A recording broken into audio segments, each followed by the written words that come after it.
नमस्ते विद्यार्थियों, DG school में आपका स्वागत है। विद्यार्थियों, 8वीं कक्षा के हम इतिहास का अध्ययन कर रहे हैं और अभी हम आपके 8वें चैप्टर जिसका नाम है महिलाओं की स्थिति में सुधार। तो महिलाओं की स्थिति में सुधार पे विद्यार्थियों मैं 5 वीडियो आपको उपलब्ध करा चुका हूँ और अब आपको ये छठा वीडियो आपके सामने है। आपको पेज नंबर 109 पे फोकस करना बच्चों। देखिए स्क्रीन पे, देखिए टॉप में लिखा हुआ है पेज 109। तो हम लोगों ने अब तक जो भी चर्चा किए हैं पिछले 5 वीडियो से, 5 वीडियो के संदर्भ में, तो अब उसी सीक्वेंस में हम आगे बढ़ते हैं और आपको बताते हैं इस चैप्टर के कुछ और महत्वपूर्ण बातें। तो बच्चों, अभी हम लोग जानने की कोशिश करेंगे ज्योतिबा राव फूले के बारे में, ठीक है। तो ज्योतिबा राव फूले कौन है, थोड़ा सा उनके बारे में मैं बता देता हूँ, क्योंकि स्त्री शिक्षा की जब बात आती है तो ज्योतिबा राव फूले या इनकी पत्नी सावित्रीबाई फूले, है ना, इनको हम नहीं भूल सकते। तो बच्चों, आप लोग पेज नंबर 105 पे 109 पे फोकस कीजिए। देखिए इसकी जो दूसरी पंक्ति है उसमें लिखता है क्या, आर्य समाज द्वारा पंजाब में और ज्योतिबा राव फूले द्वारा महाराष्ट्र में स्कूल खोले गए। बच्चों दूसरी पंक्ति में देखिए, आर्य समाज द्वारा पंजाब में और ज्योतिबा राव फूले द्वारा महाराष्ट्र में स्कूल खोले गए। सर्वप्रथम स्त्री शिक्षा के प्रसार में ईसाई प्रचारकों ने महत्वपूर्ण कार्य किए। उन्होंने 1819 ईस्वी में स्त्री शिक्षा के लिए कलकत्ता में एक तरुण स्त्री सभा की स्थापना की। आगे है, जेबी बेटन ने 1849 ईस्वी में कलकत्ता में एक बालिका विद्यालय की स्थापना की थी। ईश्वरचंद विद्यासागर ने भी स्त्री शिक्षा के विकास के लिए उल्लेखनीय कार्य किए। वे बंगाल के लगभग 35 विद्यालयों से जुड़े हुए थे। तो इन सभी बातों को हम लोग समझेंगे। पहले हम लोग समझते हैं महात्मा ज्योतिराव गोविंदराव फूले के बारे में। तो बच्चों देखिए, यहाँ पे 2 पोस्टेज स्टैंप है। ज्योतिराव फूले देखिए दाहिनी ओर, इनको ज्योतिबा फूले भी कहते हैं, इनको हम लोग ज्योतिराव गोविंदराव फूले भी कहते हैं, ठीक है। इनका जन्म है 1827 में और 1890 में इनकी मृत्यु है, ठीक है। तो ये 25 पैसे का स्टैम्प जारी किया गया है, पोस्टल स्टैम्प 1977 में बच्चों, है ना, काफ़ी पुराना स्टैम्प है ये। और उसी तरह से 1998 में सावित्रीबाई फूले के नाम से भी पोस्टेज स्टैम्प जारी हुआ है। तो मैं पहले भी बता चुका हूँ कि पोस्टेज स्टैम्प कभी भी किसी सामान्य चीज़ के लिए तो जारी नहीं होता है, वह ज़रूर कोई असामान्य बात है ना, वह कोई बहुत महत्वपूर्ण चीज़ है, वो राष्ट्र की दृष्टि से और मानव कल्याण की दृष्टि से बहुत इम्पॉर्टेंट है। वह व्यक्ति या वह चीज़, तभी पोस्टेज स्टैम्प उसके लिए जारी होता है। तो बच्चों देखिए, महात्मा ज्योतिराव गोविंदराव फूले एक भारतीय समाज सुधारक, समाज प्रबोधक, विचारक, समाजसेवी, लेखक, दार्शनिक तथा क्रांतिकारी कार्यकर्ता थे। इन्हें महात्मा फूले एवं ज्योतिबा फूले के नाम से भी जाना जाता है। सितंबर 1873 में इन्होंने महाराष्ट्र में सत्य शोधक समाज नामक संस्था का गठन किया। महिलाओं व दलितों के उत्थान के लिए इन्होंने अनेक कार्य किए। समाज के सभी वर्गों को शिक्षा प्रदान करने की ये प्रबल समर्थक थे। वे भारतीय समाज में प्रचलित जाति पर आधारित विभाजन और भेदभाव के विरुद्ध थे। तो बच्चों, इस नाम को आपको अब नहीं भूलना है। 8वीं कक्षा में आपने ज्योतिराव गोविंदराव फूले का नाम सुन लिया और इनके बारे में आप अधिक से अधिक अध्ययन करने का प्रयास करिएगा। इंटरनेट पे भी काफ़ी कुछ सामग्री इनकी उपलब्ध है। आगे देखिए, ज्योतिराव गोविंदराव फूले और सावित्रीबाई फूले की ये मूर्ति है जो कि औरंगाबाद महाराष्ट्र में है ना। तो देखिए, इनका मूल उद्देश्य स्त्रियों को शिक्षा का अधिकार प्रदान करना, बाल विवाह का विरोध, विधवा विवाह का समर्थन, मतलब जो भी है सामाजिक चीज़ें हैं। फूले समाज की कुप्रथा, अंधश्रद्धा की जाल से समाज को मुक्त करना चाहते थे। अपना संपूर्ण जीवन उन्होंने स्त्रियों को शिक्षा प्रदान कराने में, स्त्रियों को उनके अधिकारों के प्रति जागरूक करने में व्यतीत किया।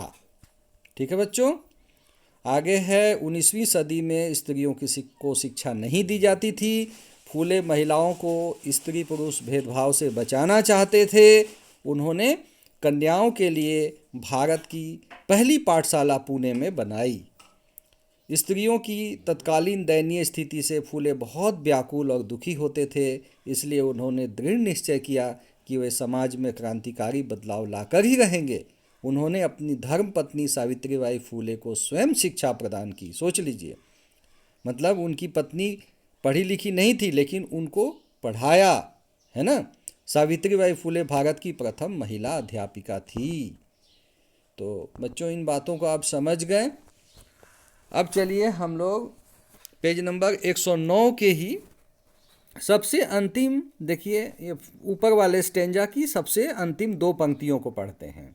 देखिए, 1854 ईस्वी के चार्ल्स वुड पत्र में भी स्त्री शिक्षा की आवश्यकता पर ध्यान दिया गया था।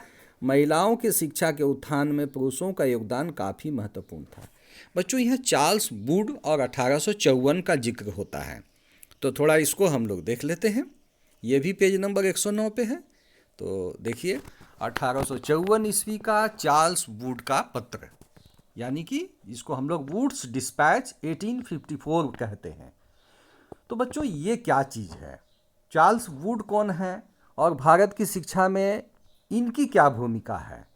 तो आज भारत में जो भी आप शैक्षिक व्यवस्था आप देख रहे हैं, चाहे सरकारी स्कूल हो, मिडिल स्कूल हो, हाई स्कूल हो, कॉलेज हो, यूनिवर्सिटी हो, जो कुछ भी हो, है ना बच्चों, या जिला स्कूल हो प्रत्येक जिले में, इन सभी का संबंध चार्ल्स वुड से है।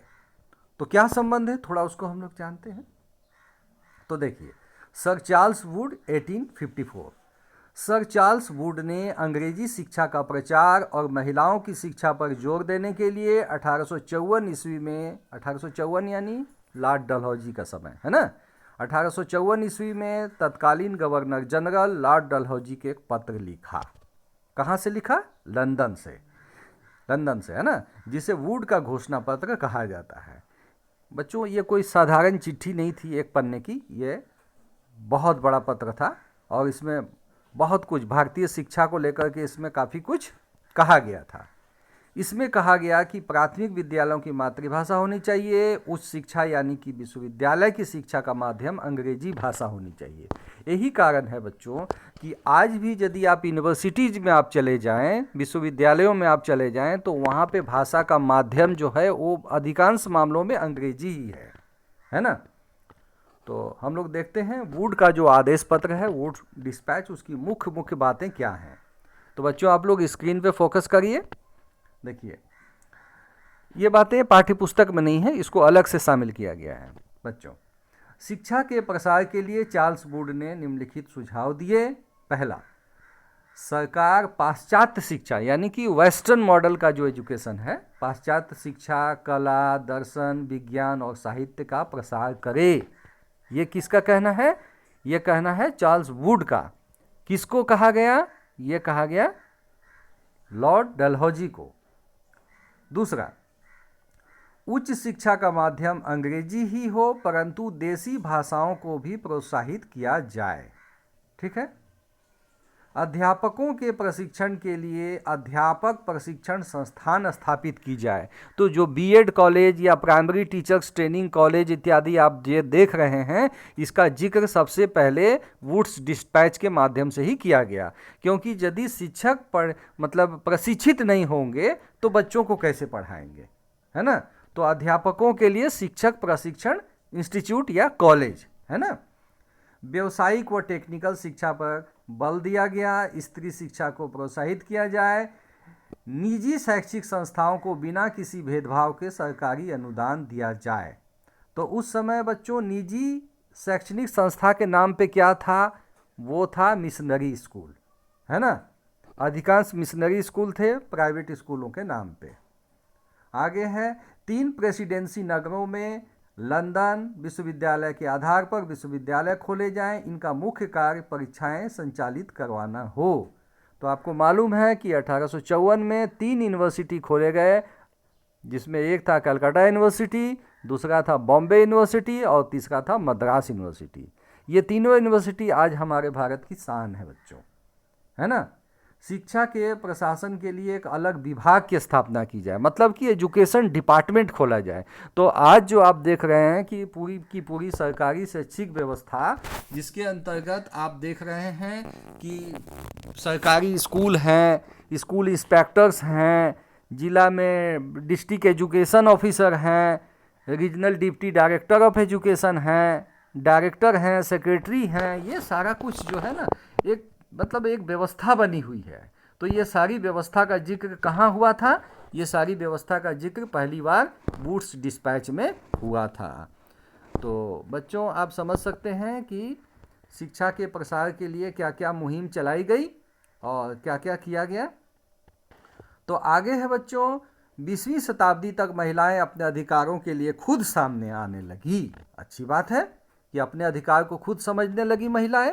इसमें मुस्लिम महिलाओं ने भी महिला शिक्षा को बढ़ावा देने के लिए मुहिम चलाई, जिसमें बेगम रुकैया सखावत हुसैन ने कलकत्ता एवं पटना में मुस्लिम लड़कियों के लिए विद्यालय खोले ताकि महिलाएं शिक्षा के क्षेत्र में आगे आ सकें। तो बच्चों यहाँ पे देखिए बेगम रुकैया सखावत हुसैन, उनकी ये तस्वीर है बहुत पुरानी, और इसमें लिखा हुआ है Begum Rukaiya Sakhawat Hossain pioneer women educationist. बच्चों इनका सम्मान न सिर्फ भारत में बल्कि बांग्लादेश में भी होता है। बच्चों सच पूछिए तो भारत का पश्चिम बंगाल और बांग्लादेश दोनों की सभ्यता और संस्कृति एक ही है। उसको हम लोग आज अलग अलग भूगोल के रूप में भले पढ़ रहे हों, लेकिन इतिहास जुदा नहीं है, इतिहास अलग अलग नहीं है, दोनों का इतिहास एक ही है ना। तो आज 70-75 साल में जो भी हो, भारत से बांग्लादेश अलग हुआ पूर्वी पाकिस्तान बन के, लेकिन उससे क्या होता है, बेगम रुकैया सखावत हुसैन यदि बांग्लादेश की हैं तो वह हमारे देश की भी हैं। बात समझ रहे हैं। जैसे कि रविंद्रनाथ ठाकुर हमारे देश के लिए भी हैं तो वो बांग्लादेश के लिए भी हैं। आगे है बच्चों, भोपाल की बेगमों ने अलीगढ़ में लड़कियों की शिक्षा के लिए विद्यालय खोले।